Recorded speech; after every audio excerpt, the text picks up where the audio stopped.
함께 기도드리겠습니다.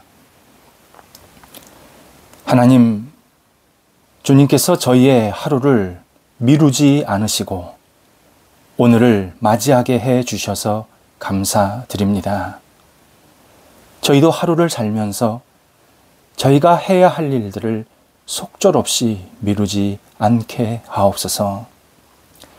저희가 생각해야 할 일들을 적극적으로 생각하고 결정하게 하옵소서. 저희가 받아들여야 할 일과 사람들을 기쁨으로 감당하는 역할들을 조금도 주저함 없이 잘 하게 하옵소서. 저희가 도와야 할 일들을 감사함으로 행하고 나누게 하옵소서. 저희가 가야 할 곳을 기대와 선한 마음으로 다녀오도록 인도하옵소서. 세상의 속삭임을 오늘도 잘 극복하게 하옵소서. 세상의 유혹을 주님의 뜻으로 이겨내게 하옵소서. 세상의 흔들기에 주님을 신뢰함으로 안정되게 하옵소서. 세상의 낙심 주기에 주님을 바라보는 소망으로 온전히 이겨내는 한날이 되게 하옵소서. 병상에 있는 사랑하는 성도들을 붙잡아 주시옵소서. 주님의 주시는 능력으로 오늘도 인도하여 주시어서 하나님의 살아계심과 은혜 베푸심을 경험하게 하시고 우리 환우들이 하나님을 바라볼 때에 충만한 하나님의 긍휼의 손길을 경험하시도록 함께 하옵소서. 치료받으시고 재활하고 약물이 투여되고 여러 가지 치료 과정들, 진찰 과정들이 있을 때에 하나님의 살아계심에 나타나게 하시고 병원을 오고 갈 때마다 성령이 동행하여 주시어서 하나님이 주시는 그 회복의 손길이 날마다 충만하게 나타나도록 함께 하옵소서. 옆에서 병간호하는 가족들을 붙잡아 주옵소서. 우리 병간호하는 가족들이 함께 힘을 합치게 하시고 소망을 갖게 하시고 위로하게 하시고 위로받게 하시고 하나님 안에서 날마다 믿음으로 굳건히 세워지도록 역사하여 주시옵소서. 가족들을 붙잡아 주셔서 힘들지 않게 하시고 오늘도 주님이 주시는 힘으로 새롭게 일어나실 수 있도록 역사하여 주시옵소서. 일터를 붙잡아 주옵소서. 오늘도 성도들이 있는 일터가 하나님 앞에 드려지기 원합니다. 모든 것들이 하나님의 뜻을 이루는 일터, 삶의 터전이 되기를 원합니다. 특별히 함께 일하는 동역자들이 있습니다. 도우소서. 동역자들에게 복을 주시고 하나님을 믿는 믿음을 주시고 하나님이 더욱더 이들을 굳건히 세워주셔서 우리와 함께 일할 때에 또 함께 동역할 때에 오직 주님의 마음으로 손을 잡고 일할 수 있도록 은혜를 베풀어 주시옵소서. 우리 모든 가게나 그리고 가정, 학교, 사업처, 직장 하나하나 오늘도 주님께 선한 인도함을 받아서 충만한 열매가 맺혀지게 하시고 확장되게 하시고 굳건히 세워지게 하여 주셔서 오늘도 주님의 뜻을 이룰 수 있는 하나님이 기뻐하시는 일터들 되도록 함께 하옵소서. 거래와 투자를 위해서 계속 기도하고 있사오니 하나님 도우셔서 어려운 시대지만 하나님이 주시는 손길로 좋은 투자자, 좋은 거래처 만나게 하시고 일들로 인해서 하나님의 이름을 높여드리며 그리고 영혼과 삶의 자리가 안정되고 그리고 감사함이 넘쳐나도록 함께 하옵소서. 도전하시는 우리 성도들이 있고 또 새로운 시작을 하시는 성도들이 있습니다. 도우셔서 하나하나 잘 준비되게 하시고 진행되게 하시고 그 결과도 하나님 앞에 쓰임받도록 함께 하옵소서. 무엇보다도 열정을 잃지 않게 하옵소서. 열정적으로 모든 것을 감당하게 하여 주셔서 하나님의 열정되게 하시고 하나님의 뜻을 이루는 간절함이 되게 하여 주시어서 일들로 인하여서 하나님과 함께 동행하면서 주의 깊으신 경륜을 경험하실 수 있도록 함께 하옵소서. 자녀들을 붙잡아 주시옵소서. 자녀들이 예수님 안에서 오늘도 건승하게 하시고 하나님이 주시는 능력으로 굳건히 세워지게 하시고 어느 자리에 있든지 주님의 이름을 높여드릴 수 있게 하옵소서. 장래에 빛이 비춰지게 하시고 쓰임받게 하시고 하나님과 함께 동행하면서 많은 사람들에게 그리스도의 향기 되는 한 날 되게 하옵소서. 학업에 임하고 있는 자녀들을 붙잡아 주옵소서. 무더운 날씨고 또 어렵지만 하나님이 주시는 지혜로 넉넉한 마음으로 열심을 가지고 최선을 다하게 하셔 주셔서 하나님 집중하게 하시고 결과가 주님 앞에 영광되게 하시고 하나님을 아름답게 영화롭게 하는 그러한 쓸모있는 학업의 시간들 되게 하여 주시어서 이 시간들을 통하여서 주님의 이름을 높여드릴 수 있도록 함께 하옵소서. 모자라는 부분을 채워지게 하여 주시옵소서. 건강이든 지혜든 그리고 여러 가지 역할들을 감당하는 그러한 열정이든 오직 하나님께서 채워 주시어서 하나님 때문에 감사합니다. 제가 이렇게 공부하고 있습니다. 좋은 결과를 주 앞에 내어 맡깁니다. 믿음으로 기도하면서 학업에 임하도록 함께 하옵소서. 출타하는 성도들을 붙잡아 주셔서 오늘도 오고 갈 때 선하게 이끌어 주시옵시고 하나님께 영광되는 한 날 되도록 인도하여 주시옵소서. 선교 사역 감당하고 있는 성도 붙잡아 주시어서 하나님의 능력으로 오늘도 쓰임받게 하시고 그 팀을 붙잡아 주시어서 하나님 앞에 한마음 한뜻 되게 하시고 서로를 존중히 여기면서 우리 지역사회 선교 지역에 아름다운 복음의 씨앗을 마음껏 뿌리는 한 날 되게 하옵소서. 우리 성도들 오늘도 살아 움직이는 날 되기를 원합니다. 하나님 주저앉지 않게 하시고 힘차게 일어나게 하여 주시어서 오늘도 주님과 함께 동행하면서 맡겨진 역할들을 신실하게 감당하는 하나님 나라의 일꾼들로 우리 성도들이 살아가도록 함께 하옵소서. 예수님의 이름으로 기도드립니다. 아멘. 오늘 우리에게 주시는 하나님의 말씀은 구약성경 전도서 4장 9절에서 10절까지의 말씀입니다. 전도서 4장 9절에서 10절까지의 말씀입니다. 살아계신 하나님의 말씀을 봉독합니다. 두 사람이 한 사람보다 나음은 그들이 수고함으로 좋은 상을 얻을 것임이라.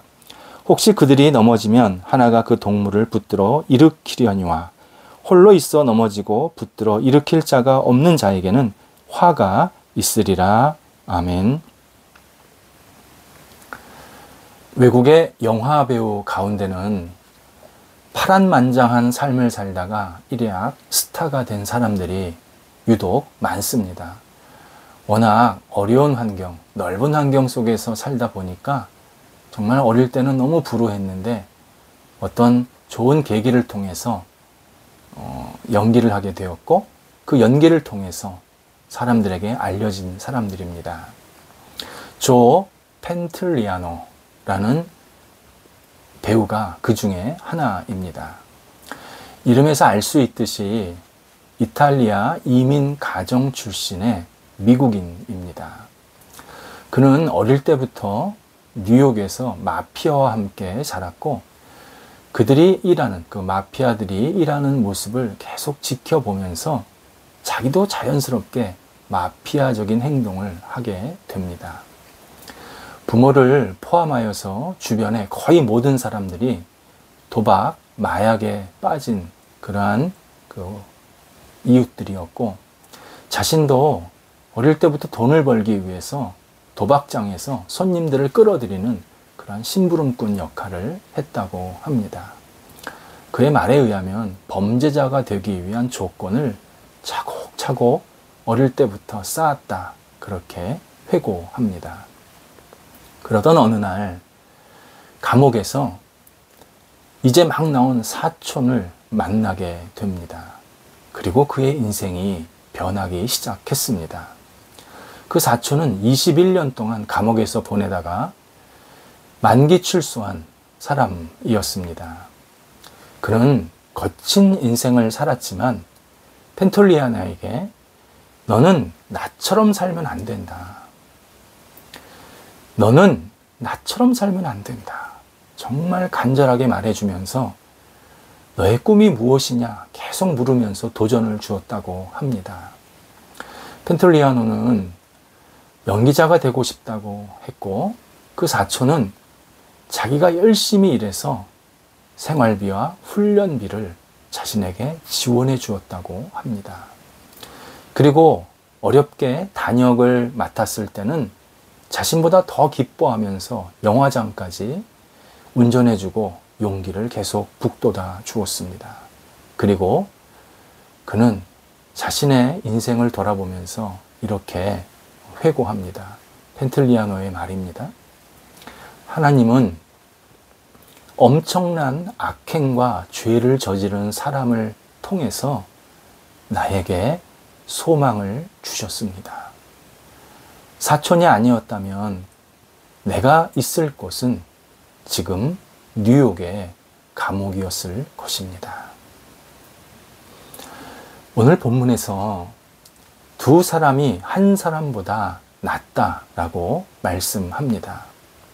함께 수고하면 더 많은 상을 얻게 된다고까지 말씀하십니다. 이 말은 서로 협력해서 모자란 부분은 잘 보충해주고 잘하는 부분은 더 잘할 수 있는 그러한 그 시너지 효과를 얻게 된다라는 의미입니다. 그러면서 10절에서는 넘어지면 일으켜주는 사람이 바로 내 옆 사람이 되기도 한다. 이렇게 말씀하십니다.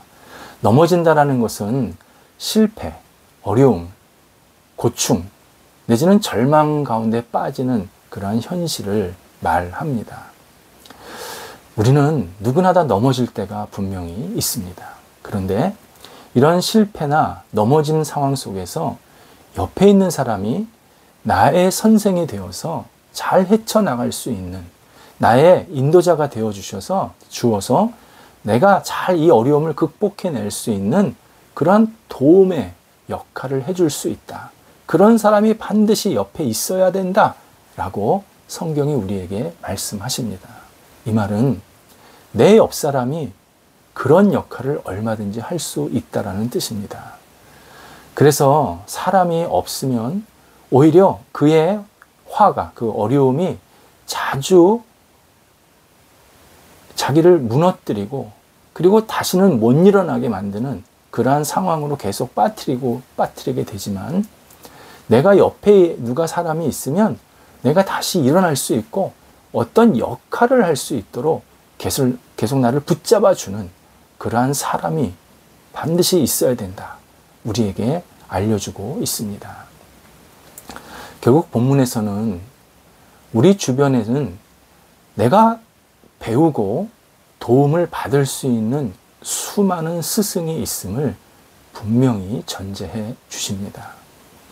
하나님께서 내가 이 땅을 살면서 많은 사람들이 내 옆에 있게 하시고 만나게 하셨다는 것은 그 사람들 가운데 다수가 내 인생에 많은 도움이 되고 힘이 되고 그리고 나를 잘 살아갈 수 있게 해주는 그러한 손을 잡는 그러한 도움의 역할을 해주는 소중한 사람들이라고 그렇게 우리에게 알려주십니다. 세 사람이 모여도 나에게 스승이 있다. 탈무드의 말입니다. 주변의 사람들은 우리에게 의미를 부여할 수도 우리를 가르칠 수 있어도 또 우리에게 정말 많은 조언을 해줄 수도 있는 충분한 역량과 지혜를 가지고 있는 존재들입니다. 하나님은 우리 주변에 그렇게 넉넉한 그러한 사람들을 많이 만나게 하십니다. 다만 내가 마음을 열지 않으면 배울 것이 하나도 생기지가 않습니다. 스승이 없는 게 아니라 내가 마음을 열지 않으면 주변 사람들에게 하나도 배우지를 못합니다. 그래서 배움의 가장 큰 방해꾼은 지적 능력이 떨어지거나 무지가 아닙니다. 듣고 배우고 싶지 않은 마음, 이 닫힌 마음이 최대의 걸림돌입니다. 자신이 모든 것을 다 안다고 생각하는 것, 또 배우지 않아도 나는 잘 살 수 있다고 생각하는 것, 이것은 주변에 정말 보석과 같은, 정말 최고의 금광석과 같은 그러한 스승들이 많은데 하나도 내가 얻지 못하는, 배우지 못하는 결과를 갖게 만듭니다. 철학자 플라톤이 이런 말을 합니다. 배울 준비가 되어 있으면 선생이 나타난다. 참 멋진 말입니다. 내 마음이 열려 있으면 주변에 선생이 많이 배운다는 겁니다. 많이 보인다는 겁니다. 인간은 배우지 않으면 더 잘할 수가 없습니다. 무엇보다도 배울 줄 아는 사람이 타인에게도 좋은 영향력을 나눌 수가 있습니다. 이유는 내가 많이 알기 때문에 영향력을 주는 게 아니라 내 마음이 열려 있기 때문에, 통로가 되어주기 때문에 내가 배운 것을 다른 사람에게 잘 전달할 수 있다는 뜻입니다. 잘 받아들이는 사람이 잘 나누는 역할을 감당하게 됩니다. 타인에게 배우려면 먼저 사람들에게는 다양한 경험과 재능이 있음을 인정해야 합니다. 직장에서 최고 연장자나 경력자는 자신보다 경험이 부족한 사람, 이제 막 회사에 들어온 사람, 이런 사람의 의견에 잘 귀를 기울이지 않으려고 합니다. 하지만 나보다 어린 사람, 또 나보다 비숙련자에게도 얼마든지 배울 것이 있습니다. 창의적인 사고를 가진 사람, 다음 단계에 도전할 수 있는 사람, 영감을 주는 사람, 또 인격적으로 뛰어난 사람 등 주변에는 정말 다양한 선생들, 우리에게 좋은 영향을 주는 사람들이 있습니다. 그래서 배우지 못하면 가장 큰 피해자는 바로 나 자신이 됩니다. 반대로 주변 사람들을 가까이 하면서 배우면 가랑비에 옷이 젖듯 나도 모르는 사이에 좋은 점을 계속 받아들이게 됩니다. 배우게 됩니다. 특히 타인의 성숙한 인격을 찾아 받아들이면 나에게 일어나는 변화는 불가피합니다. 내가 다른 사람에게 배운다? 이 사실은 내가 나 스스로를 계속 지금 성숙시키는 중요한 행동입니다. 그래서 두 번째는 먼저 배움에 열정을 가져야 합니다. 인간 행동 이론에 따르면 사람은 무의식적으로 자신의 지적 성장을 억제한다라고 분석합니다. 참 역설적인 분석이었습니다. 이유는 이미 알고 있는 것에 익숙해 하면서 그 패턴에 젖어 있으면 편안하기에 더는 배우고 깨우치는 것을 원치 않는다고 합니다. 이게 우리 몸을 생각하면 맞습니다. 내가 밥을 먹으면 그냥 편안히 이렇게 눕고 앉고 싶지 않습니까? 그런 거랑 똑같다는 겁니다.